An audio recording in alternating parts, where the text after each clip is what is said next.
क्या क्या इन चीजों जो इसका नीति है, इसका सार है, क्या समरी है और मुख्य बातों पर हम लोग फोकस करके आगे की तरफ बढ़ेंगे। देखिए, मैं आपको सबसे पहले प्रारंभ की स्थिति बता दूं। हम लोग के अब तक 3 शिक्षा नीतियां आई हैं। पहली शिक्षा नीति थी 1968 में, दूसरी शिक्षा नीति आई आपकी 1986 में और तीसरी शिक्षा नीति आई आपकी 2020 में। ठीक, ये 3 शिक्षा नीति आपकी आई 1968, 1986 और 2020। 1986 वाले का 1992 में थोड़ा संशोधन हुआ था। इस नीति का थोड़ा सा संशोधन हुआ था 1992 में। ठीक है, क्लियर हो गया इतना। अब इसके बाद बात करते हैं 2020 में आया। अब ये कमेटी कब गठित की गई, इस कमेटी का गठन कब हुआ, प्रॉपर चल रहा है। अगर गठन की बात मैं करूं तो इसका गठन हुआ था जून 2017। जून 2017 को इसका गठन हुआ था। इसने अपनी रिपोर्ट कब दी, या ये कहेंगे रिपोर्ट प्रस्तुत कब की, तो इन्होंने जो अपनी रिपोर्ट दी वो दी इसने मई कर दे रहा हूं यहां, ठीक है, मई 2019। अब तीसरे बिंदु पे आ जा रहे हैं। ये कहता है अब लागू कब हुआ, केंद्र सरकार ने घोषणा कब की, तो जो केंद्र सरकार ने घोषणा की वो इसने करी जुलाई 2020 में। ये 3 चीजें हो गई। गठन जून 2017 को, रिपोर्ट कब प्रस्तुत की या कब दी, ये मई 2019 में दी। लागू या घोषणा कब हुई, केंद्र सरकार ने घोषणा की, वो करी जुलाई 2020 में। ये इतना हिस्सा बिल्कुल क्लियर हो गया, प्रॉपर समझ गए होंगे आप लोग। अब तीसरी चीज पे आ जाइए। पहले ये जो कमेटी गठित हुई थी ये कस्तूरी रंगन जी हैं, उनकी अध्यक्षता में हुई थी। ठीक है, पता भी होगा आपको, कस्तूरी रंगन जी थे, उनकी अध्यक्षता में कमेटी गठन हुआ था। ये अंतरिक्ष वैज्ञानिक है। अब इसके मुख्य बिंदु पे हम बात करते हैं। क्या मुख्य बिंदु है, इसे समझते हैं। पहले अपने यहाँ शिक्षा व्यवस्था क्या थी, किस पैटर्न पे थी, पहले उस पर बात करेंगे। हम लोग यहाँ पैटर्न, जिस पैटर्न पे थी वो था 10+2 का फार्मूला। कौन सा फार्मूला था पहले, 10+2 का था। और इसमें अगर मैं +3 भी जोड़ दे रहा हूं तो ये स्नातक तक का आ गया। मतलब 10+2+3 का फार्मूला था, लागू था अब तक की शिक्षा नीति में, 2020 से पहले की कहानी में, शिक्षा व्यवस्था में। तो इसका मतलब था 10वीं, इसका मतलब था 12वीं और ये अपना स्नातक हो गया। ये पहले नीतियां चलती थी, लेकिन अब इस नीति को समाप्त कर दिया गया, इस नीति को समाप्त किया गया। अब इसी के साथ मैं आपको जोड़ के बताता हूं क्या क्या चीजें इसमें समाप्त की गई हैं, क्या क्या चीजें समाप्त की गई हैं। तो एक तो इसमें 10वीं का बोर्ड समाप्त कर दिया गया है। 10वीं का जो बोर्ड था वो समाप्त किया गया है। 10वीं की परीक्षा समाप्त की, क्योंकि कई बार ऐसा होता था, देखा जाता था कि बच्चे काफी टेंशन में आते थे, माता पिता भी टेंशन में आते थे और उस समय स्थितियां विषम हुआ करती थी। कई बार बच्चे जो है कामयाब नहीं होते थे तो सुसाइड कर लेते थे। ऐसी स्थितियों को देखते हुए 10वीं का बोर्ड समाप्त कर दिया गया। इसके बाद क्या आता है, इसके बाद जो पहले आप देख रहे होंगे एमफिल की डिग्री होती थी। एमफिल की डिग्री हुआ करती थी पहले यूनिवर्सिटी कैंपस में होती थी, इकोनॉमिक्स में भी हो रहा था वहां से और हिस्ट्री में भी हो रहा था। एमफिल की डिग्री थी, एमफिल की डिग्री क्या करा इन्होंने, समाप्त करा। एमफिल की डिग्री भी समाप्त की। और क्या समाप्त किया, एक इन्होंने जो यूजीसी है, यूजीसी उच्चतर सेवा कमीशन, इसे भी समाप्त किया। यूजीसी को समाप्त किया। यूजीसी का काम था जो अपने विश्वविद्यालय उनको ग्रांट देना, नए टीचर्स की नियुक्ति करना, संबद्ध कॉलेजों की नियुक्ति करना, एग्जाम कंडक्ट कराना, जितने भी कंपटीशन के एग्जाम हो रहे हैं वो भी कराना और अपने अंतर्गत स्नातक, परास्नातक, LLB वगैरह ये सब आयोजित कराने का कार्य था। शिक्षकों की नियुक्ति करता, अनुदान करता। यहाँ तक ये था, ये 3 चीजें समाप्त की गई। अब इसके बाद देखते हैं और क्या समाप्त किया गया। तो ये हिस्सा आपका अलग हो गया। ठीक, अब अगले हिस्से पे आते हैं। अब वर्तमान में क्या होगा, पहले फार्मूला क्या चल रहा था, पहले फार्मूला चल रहा था 10+2+3 का। अब फार्मूला क्या आ गया, 5+3+3+4 का। इस फार्मूले को बहुत अच्छी तरह समझने का प्रयास करना कि आखिर ऐसा क्या है इस फार्मूले के अंतर्गत। इसकी एक एक बिंदु हमारा हर साथी, हमारा हर टीचर समझ के जाए इस कमरे से। यहाँ क्या हुआ, 5+3+3+4। अब इन्होंने क्या किया, अब इसे समझते हैं। इसमें क्या है, इसमें क्या खास चीज है, ये समझिए कहा चीज ये है कि जैसे बच्चा होगा 3 वर्ष का तो वो एडमिशन पाएगा, बच्चा 3 वर्ष का होगा तो एडमिशन पाएगा, लेकिन हमारे विद्यालय में आने से पहले पाएगा, जिसमें वो आपको समझाने को बता रहा हूं। प्री एनसी भी कर सकता है, केजी भी कर सकता है, यूकेजी भी कर सकता है, ठीक। ये 3 वर्ष एग्जाम्पल दिया मैंने, बाल वाटिका में भी जा सकता है आगामी समय में। तो प्री एनसी, केजी, यूकेजी ये 3 वर्ष हो गए हमारे स्कूल में आने से पहले, और कक्षा 1 और 2 इसमें लग गया, तो ये आपका 5 वर्ष का कंसेप्ट क्लियर हो गया। 5 वर्ष पढ़ेगा तो प्री एनसी पढ़ेगा, केजी पढ़ेगा और यूकेजी पढ़ेगा, ये हमारे स्कूल में आने से पहले पढ़ेगा, और कक्षा 1 और 2 और पढ़ेगा। मतलब यहां तक आते आते उसके 5 साल का कैरियर प्रारंभ हो चुका होगा। हमारे यहाँ आएगा यहाँ तक कक्षा 2 का कंसेप्ट लिया गया। तो प्री एनसी, केजी और यूकेजी, यहाँ कक्षा 1, यहाँ कक्षा 2। आगे देखते हैं ये 3 का क्या प्रॉपर, इसका क्या चैनल है, मतलब 3 क्या बताता है आपको, 3 बताता है आपको कक्षा 3, 4 और 5, ये 3 बताता है। इसके कंसेप्ट समझ लेना, 5, 3, 3, 4। अब ये क्या बताएगा, ये 3 क्या बताएगा, ये बताएगा आपको 6, 7 और 8। क्लियर हो गया। अब ये आपको 4 क्या कहेगा आपसे, 9, 10, 11 और 12। ये आपका ये कंसेप्ट है 5, 3, 3, 4 का। अब जो अपने यहाँ व्यवस्था होगी, सरकार चाहती है, पहले वो कक्षा 10 से लेके चल रही थी, 10वीं 12वीं और स्नातक, लेकिन अब उसने कहा नहीं, हम बच्चे पे निगरानी रखेंगे शुरू से, जब से वो प्रारंभिक अवस्था में आएगा वहां से निगरानी रखेंगे। प्री एनसी, केजी, यूकेजी और ये कक्षा 1 और 2 यहाँ पर हो गया, 3, 4, 5, यहाँ हो गया 6, 7, 8 और ये 9, 10, 11, 12। ये इसका कंसेप्ट था। इसमें अब एक चीज और इन्होंने की है, वो क्या किया इन्होंने, जो ग्रेजुएशन है आपका, अगर मैं स्नातक की बात करूं, स्नातक इन्होंने कहा है अब स्नातक कितने वर्ष का हो जाएगा, 4 वर्ष का हो जाएगा। स्नातक 4 वर्ष का होगा।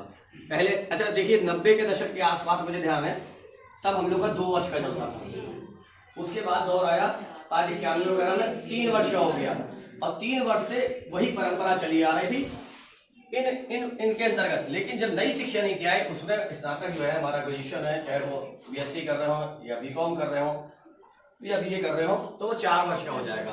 कितना हो जाएगा। अब इसमें क्या है खासियत है, ये देखो 4 में क्या है। अब जो इस एग्जाम होंगे सेमेस्टर वाइज होंगे, 1 वर्ष में 2 सेमेस्टर होंगे, ठीक। जैसे एग्जाम्पल दे रहा हूं, पहला वर्ष, ये मान लो आप पहला वर्ष है, ये दूसरा वर्ष है, ये तीसरा वर्ष है, ये चौथा वर्ष है, ठीक है। अब इसमें इन्होंने क्या करा है, सेमेस्टर बांटे हैं। यहां आप ये मान लो ये सेमेस्टर बट गए, 4 वर्ष है, इसके सेमेस्टर बट गए, 1 वर्ष का 2 सेमेस्टर हो गए। इसमें बच्चों के लिए फायदा ये है कि मान लो बच्चे ने 1 वर्ष कर लिया, दूसरा वर्ष भी कर लिया, तीसरा भी कर लिया, चौथा वर्ष जाके रुका, या तीसरा मान लो नहीं कर पाया, इसका 1 सेमेस्टर किया, दूसरा नहीं कर पाया, तो उसको किस प्रकार से सर्टिफिकेट, किस प्रकार से प्रमाण पत्र मिलेगा और उसका एडमिशन किस तरह होगा वो समझिए।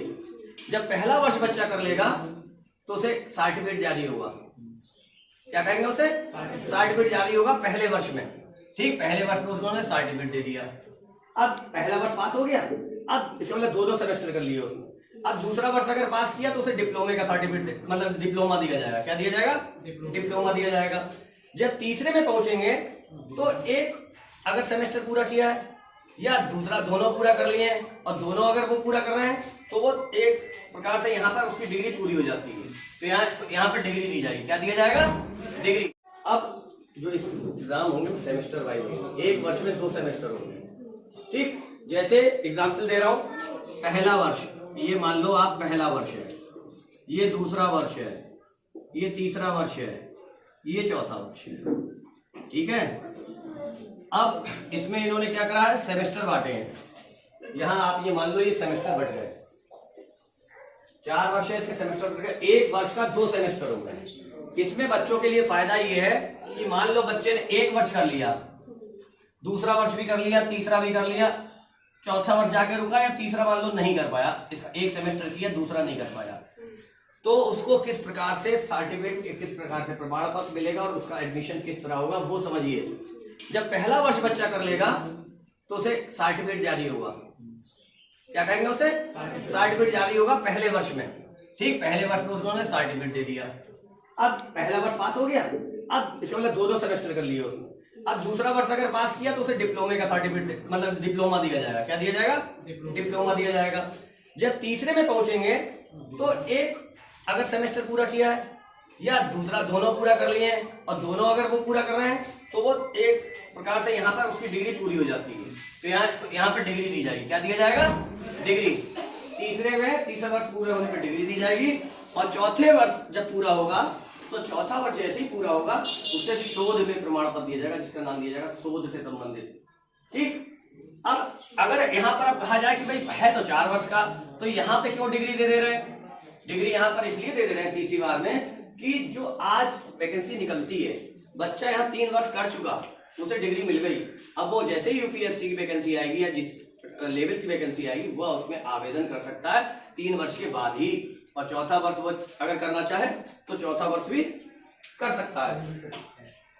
अब यहाँ पर अगर कोई बच्चा ड्रॉप आउट हो जाता है, मतलब दूसरे साल में हो जाए या तीसरे साल में ड्रॉप आउट होता है या उसके साथ कोई कैजुअलिटी हो जाती है, उसके घर में उसके परिवार में कोई दिक्कत आती है, तो ऐसी स्थिति में उससे ऊपर तक का जो प्रमाण पत्र मिल चुका होगा, अगर यहाँ डिग्री पे आ रहा है तो ऊपर वाला डिप्लोमे का प्रमाण पत्र उसके पास होगा। अब चाहे वो 4 वर्ष के बाद भी लौट के आएगा तो यहाँ एडमिशन दोबारा प्रारंभ कर सकता है, उसके लिए कोई बाध्यता नहीं है। पहले अगर पार्ट 1 कर लेता, सेकंड ईयर नहीं कर पाता तो वो लैप्स हो जाता पहले। 8 वर्ष में कोई सा भी सेमेस्टर अगर छूटता है जी तो उसको मतलब नुकसान नहीं होगा। ये छात्रवृत्ति में है। इसके बाद क्या आता है? इसके बाद एक चीज और आ रही है। अब जो एमए होगा, मतलब जो बड़ा स्नातक होगा, एमए जो होगा वो हो जाएगा आपका 4 वर्ष का, वो सॉरी 1 वर्ष का भी होगा और 2 वर्ष का भी होगा। अब 1 वर्ष का भी कर सकता है एमए और 2 वर्ष का भी कर सकता है। कैसे करेगा? 1 वर्ष का वो करेगा जिसने यहाँ 4 वर्ष तक पढ़ाई करी है, यहाँ पर जिसने 4 वर्ष तक पूरे पढ़ाई की है और शोध का प्रमाण पत्र जारी हुआ है उसके नाम, वो 1 वर्ष का करेगा। कितना करेगा? 1 वर्ष का, और उसका एमए पूरा हो जाएगा। लेकिन अगर किसी ने यहाँ तक तीसरे वर्ष तक किया, चौथा नहीं किया, उधर कभी भी कर लेंगे आगे, और वो चाहे कि मैं एमए कर लूं तो उसे 2 वर्ष का करना होगा। उसे कितना करना होगा? 2 वर्ष का करना होगा। अब अगली चीज पे आ जाते हैं। यहाँ तक की चीजें मैंने आपको क्लियर करने की बताने की कोशिश की। अब क्या चीजें आएंगी? मुख्यतः देखिए, मैंने आपको बता दिया, सबसे पहले मैंने बताया 1968 पहली गठन 86 2020 गठन जून 2017 प्रस्तुत की रिपोर्ट मई 2019 और घोषणा करी केंद्र सरकार ने जुलाई 2020। इधर मैंने आपको क्या बताया? पहले फार्मूला था 10 + 2 + 3 का फार्मूला था। इसके बाद इसको समाप्त किया गया, तो जो समाप्ति के हैं वो आगे लिख दिए। 10वीं का बोर्ड एमफिल वगैरह है और ये यूजीसी जो था इसे समाप्त कर दिया गया। बिल्कुल स्पष्ट है, क्लियर है। इसके बाद आइए 5 3 3 4 का फार्मूला, ये मैंने आपको क्लियर करा। यहाँ पर स्नातक का क्या स्तर रहेगा? 4 वर्ष का वो बता दिया कि पहले वर्ष में सर्टिफिकेट मिलेगा, दूसरे वर्ष में जो है डिप्लोमा मिलेगा, तीसरे वर्ष में क्या मिलेगा? डिग्री मिलेगी, और चौथे में उसे निपुणता का सर्टिफिकेट मिल जाएगा, मतलब शोध का मिल जाएगा। यहाँ एमए वो व्यक्ति करेगा 1 वर्ष का जिसने 4 वर्ष कर लिया होगा, और जिसने 4 वर्ष का नहीं किया है, यहाँ तक का किया 3 वर्ष का, उसे 2 वर्ष का करना। यहाँ तक बिल्कुल स्पष्ट हो गया है। अब आगे की बात हम लोग कर ले रहे हैं। आगे क्या कहता है? इन्होंने एक चीज पे बहुत जोर दिया है, व्यवसायिक शिक्षा पर। किस चीज पे? व्यवसायिक शिक्षा। और हमारे यहाँ व्यवसायिक शिक्षा शुरू होगी, ये जो दिख रहा है 6 7 8, यहाँ से व्यवसायिक शिक्षा शुरू हो जाएगी। मतलब ये व्यवसायिक शिक्षा देंगे, कैसे देंगे? इंटर्नशिप के द्वारा देंगे, उसके बारे में मैं भी बात करूंगा आपसे। तो 6 7 8 में व्यवसायिक शिक्षा इसमें शामिल की गई है, और 6 7 8 में शामिल होने के बाद आगे उनकी कक्षाएं बढ़ती चली जाएंगी। उसी तरह इसका निपुणता के कार्यक्रम आगे बढ़ जाएंगे, मतलब कौशल विकास के कार्यक्रम आगे बढ़ेंगे। तो अब मैंने आपसे क्या कहा? व्यवसायिक शिक्षा पे जोर दिया। उसके अलावा बालिका शिक्षा पे भी जोर दिया गया है। क्या दिया गया है? बालिका शिक्षा पे भी इसमें बहुत विशेष जोर दिया गया है। कैसे दिया गया है? समझो, जैसे अपने यहाँ क्या है, अपने यहाँ कस्तूरबा गांधी बालिका विद्यालय, इसी तरह के विद्यालय और खोले जाएं, उनकी संस्थाएं और खोली जाएं, और राज्यों में खोली जाएं, पूरे देश भर में खोली जाएं। बच्चों के नामांकन, मतलब लड़कियों के नामांकन ज्यादा कराए जाएं, उनके ड्रॉप आउट भी बच्चे ना हो, और आगे उनकी प्रगति आगे बढ़ती चली जाए। इसके अलावा इन्हें एक अगर मैं कहूं कि एक प्रकार का कोर्स भी कराया गया, सेल्फ डिफेंस का, आत्मरक्षा का कोर्स। किस चीज का? आत्मरक्षा का कोर्स। जैसे देखा होगा आपने, कस्तूरबा गांधी में भी कई दिन कैंप लगा के ये प्रोग्राम हुए थे। बच्चे या लड़कियां किस प्रकार से अपने आप को सेफ रखें, उनको गाइड किया गया कि वो अपनी रक्षा कैसे करें। ट्रेन में जा रही तो कैसे करें, या अपने मोहल्ले में है तो कैसे करें। तो आत्मरक्षा के जो कार्यक्रम है वो पूरे देश भर में चलाए जाए, इस पर बात हुई है। अगली बात क्या हुई है? अच्छा हाँ, बालिका वाले कसूरों में लड़कियां ही होंगी और लड़कियां ही वहां पर, मतलब महिलाएं ही वहां पर जॉब करेंगी, वहीं वो टीचर होंगी। इसके बाद इन्होंने कहा है जो दिव्यांग है, दिव्यांगों के बारे में बात की गई है। अब दिव्यांगों के बारे में इन्होंने क्या कहा है ये समझ लो। दिव्यांगों के बारे में ये कहा कि दिव्यांगों को सुविधाएं दी जाए। इनके स्कूल दो तरह के होते हैं, एक होता है जो टिपिकल बच्चे होते हैं, मतलब जिनके अंदर 8% से ऊपर का हिस्सा होता है या 60% होता है, उनके प्रमाण पत्र, उनके कॉलेज अलग होते हैं। जैसे अपने यहाँ मूंगबदरी कॉलेज है कुतुब खाने पे, तो वो वहाँ एडमिशन पाए। और जो कुछ कम वाले 40 से अंदर रेंज वाले हैं, जो परसेंटेज होती है इनकी विकलांगता की या मैं कहूँ दिव्यांग की, तो वो जो है हम लोगों के साथ सामान्य जो है बच्चों की तरह ट्रीट होंगे। ठीक है। अब यहाँ पर अब क्या आएगा दिव्यांगों के साथ? दिव्यांगों के साथ ये कहा गया कि ये जो दिव्यांग बच्चे हैं इनके एडमिशन जो है वह में रियायत बरती जाए, इनको उपकरण बांटे जाए या उनके प्रमाण पत्र बने। तो जो इनके प्रमाण पत्र बनेंगे वो ऐसे बनेंगे जैसे ब्लॉक की बात करें, अगर गौरीपुरा की बात करें तो पूरे न्याय पंचायतों में हर तरह से संदेश भिजवाया जाएगा। और जो सीएमओ साहब की टीम आती है वो यहीं पर जो आपके चिकित्सालय बना हुआ है अपना पीएससी, यहीं पर वो डॉक्टर्स की टीम आएगी और यहीं के सारे लोग वहीं इकट्ठे होकर जाएंगे और वहीं पर बच्चे को चेक करके वहीं के वहीं प्रमाण पत्र दे दिए जाएंगे। उसी प्रमाण पत्र के माध्यम से उन्हें भविष्य में जो उपकरण मिलेंगे उसके लिए भी विधिवत कैंप लगाया जाए और उन्हें उपकरण की सुविधा दी जाए, कानून से संबंधित है तो, या अति विकलांगता की श्रेणी में है तो, या किसी भी तरह की आंखों की दृष्टि की तरफ से, इस तरह से। इसके अलावा इन्होंने एक बात और कही, इन्होंने कहा कि जो शिक्षा होगी वो मातृभाषा में होगी। बेसिक शिक्षा मतलब 1 से 5 तक शिक्षा किसमें होगी? मातृभाषा में होगी। अब मातृभाषा में जो शिक्षा होगी उसे समझ लो। जैसे हम लोग बरेली जनपद में रह रहे हैं तो बरेली जनपद जो है ये ब्रज का एरिया है, मतलब ब्रज भाषा बोली जाती है अगर हम क्षेत्रीयता की बात करें। या इधर देखिए आप उत्तरांचल में चले जाएंगे तो वहाँ 2 मंडल लगते हैं, कुमायूं मंडल और गढ़वाल मंडल। तो वहाँ की भाषा कुमायूनी और गढ़वाली है, तो वहाँ के बच्चे अपनी लैंग्वेज में शिक्षा ग्रहण करेंगे। अगर हम लोग जी हाँ क्षेत्रीय, अब जैसे बिहार जाएंगे तो वहाँ बिहारी भाषा होगी, ठीक है, तमिल में होगा तो वहाँ तमिल भाषा होगी, असम में होगा असमिया होगी। तो 1 से 5 तक बच्चों को जो शिक्षा दी जाएगी वो मातृभाषा में दी जाएगी। लेकिन 1 से 5 के ऊपर की अगर हम लोग बात करें 6, 7, 8 में कैसे दी जाएगी? तो 6, 7, 8 में सुविधा है कि वो मातृभाषा में भी दे सकते हैं और जो हम लोगों की कक्षा की भाषा क्या होती है मानक भाषा, वो मानक भाषा में भी दे सकते हैं। क्षेत्र बटे हुए हैं, जैसे आप आगे जाएंगे अवध की तरफ जाएंगे वहाँ अलग है, कन्नौज है, वहाँ की अलग बोली है ना।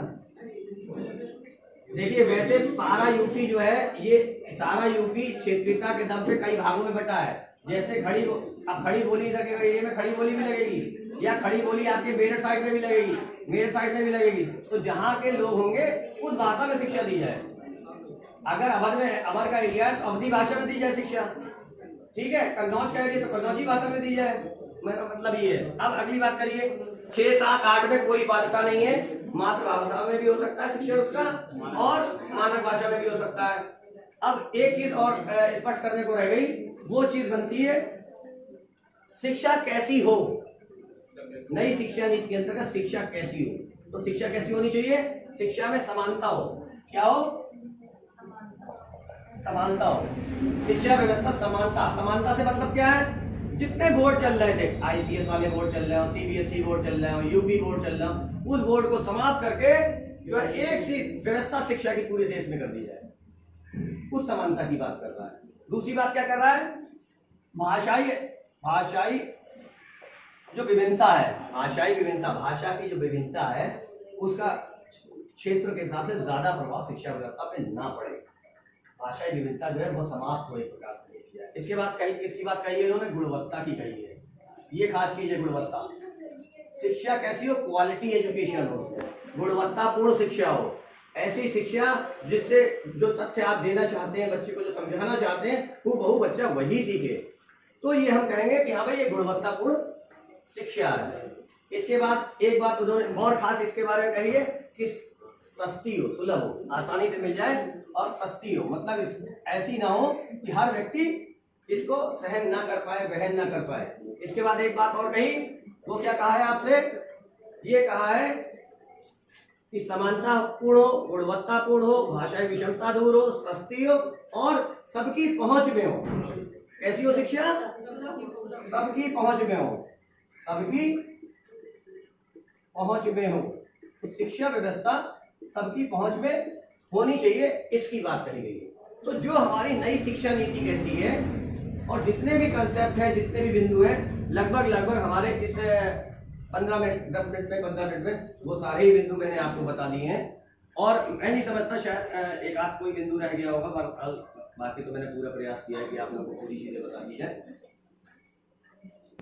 धन्यवाद।